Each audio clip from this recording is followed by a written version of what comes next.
They want, go ahead. You want to go that way? You want to check out? Then use heroin, Good, good. Do the earth a favor. That's their attitude. Use drugs. Kill yourself. We don't care. Support the bloodthirsty cartels.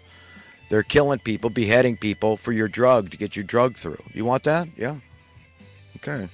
Remember, you're going to face your, because a lot of these drug addicts are not stupid people at all. Some very intelligent people fall into this snare to the soul, because at the end of the day, we're hurting our soul. When you displease God, when your behavior, there's bad karmic implications here, man.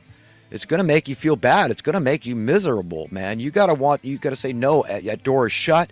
I'm not going back there, man. I've had that monkey on my back. I shut the door, thank God. And I've got over 30 years, man, the one that I had problems with, that I could not hang with. Okay, let's just put it that way. So, there's hope for everybody, but you got to take it serious. You got to really want it, man, or you're not going to get it. You can't hang around those same people. You can't patronize this bloodthirsty industry. It's miserable.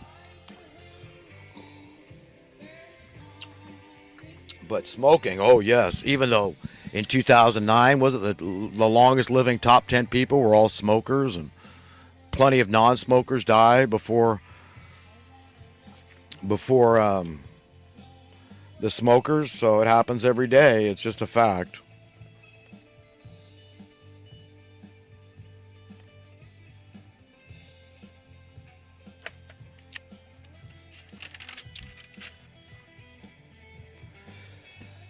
Mean people, I'm going to go on to some thoughts from this past week. Mean people wreck reality.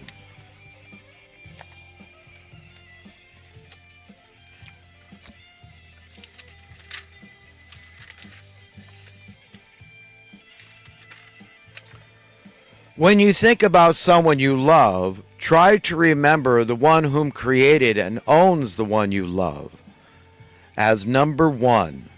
The giver, the one you love.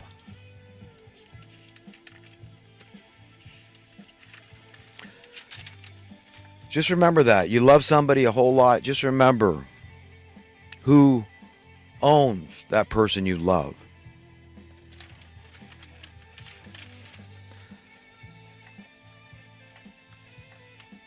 And then love them for giving that person, putting that person in your life that you're so grateful to.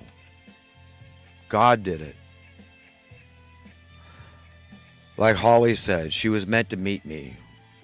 It was destiny. Even though she's with another guy, hey, if he ever puts you down, Holly, give me a ring. As long as I'm still single, I'm yours.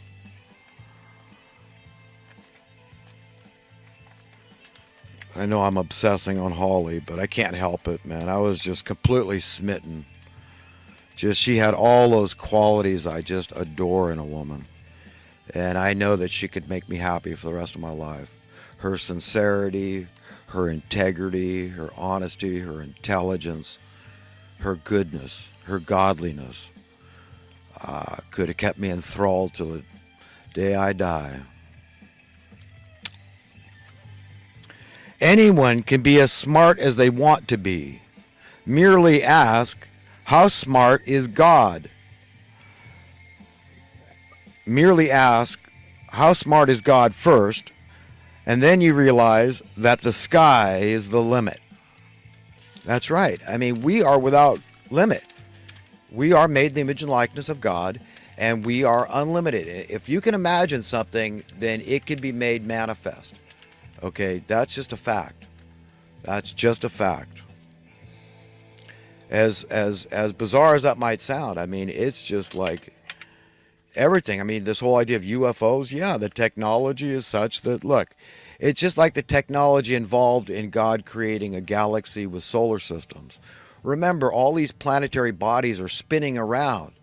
They're spin. There's momentum going here.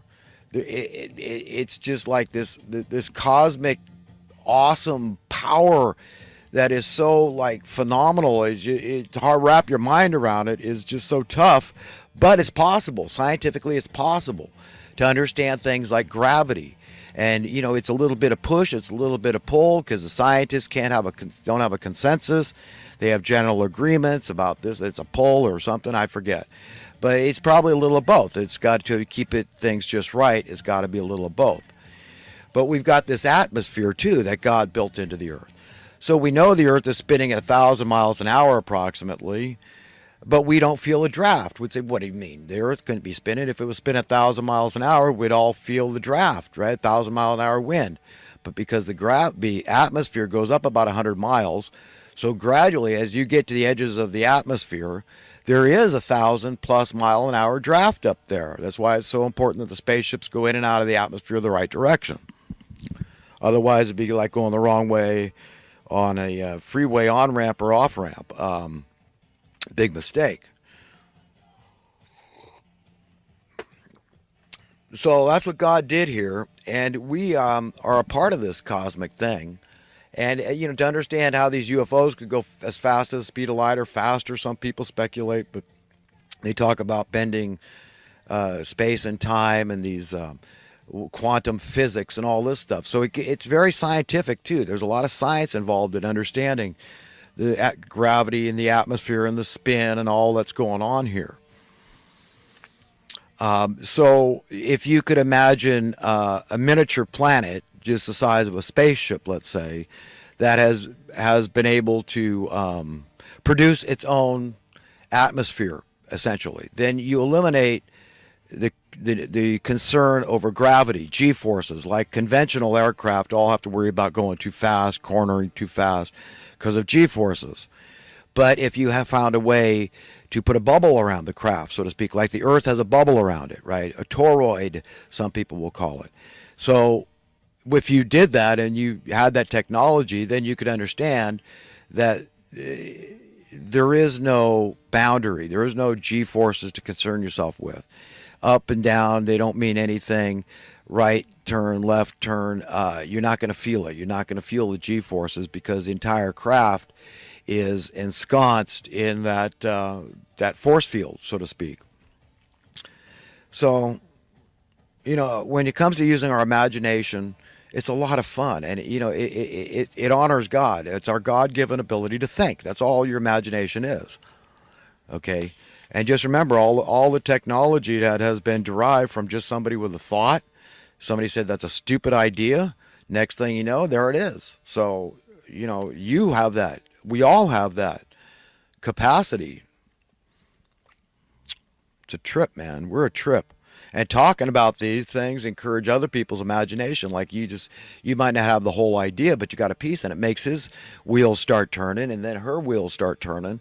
Next thing you know, we're like, okay, I got it now. I see what you're talking about, and let's make that manifest. Let's work together here.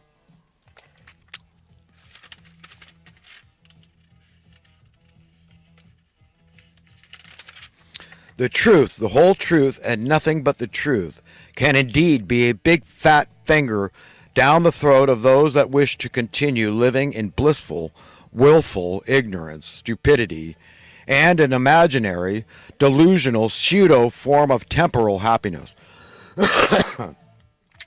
I talked about that more about that earlier. In fact, I wanted that to be the theme. You're not going to escape squat. You're going to get your fair share of abuse because you can't escape the fact that you are a created being, that you are an own being. You're going to get it through osmosis. You cannot help the fact that human beings are inextricably interconnected cosmically on a metaphorical level, spiritual level, psychological level, all levels, physical level. We feel each other's pain, okay? That's just a fact. So what you want to do is try to avert other people having to feel unnecessary pain, unnecessary human suffering. Okay, I'm a big proponent of preventing unnecessary human suffering that's been planned by evil men, okay? Regardless of how tempting it is to support the establishment's trajectory when our real or perceived self-interests are at stake. But if we do succumb to supporting this current establishment, this current world order, essentially we have caved to worshiping the beast, and we know where we're headed. That's right, man. Man, you need to respect what's written in Scripture. We all do, Okay, this is serious stuff, man. It's about salvation, life and death, where we go from here, where we're found worthy and deserving of going from here. So that's why I say I implore everybody to please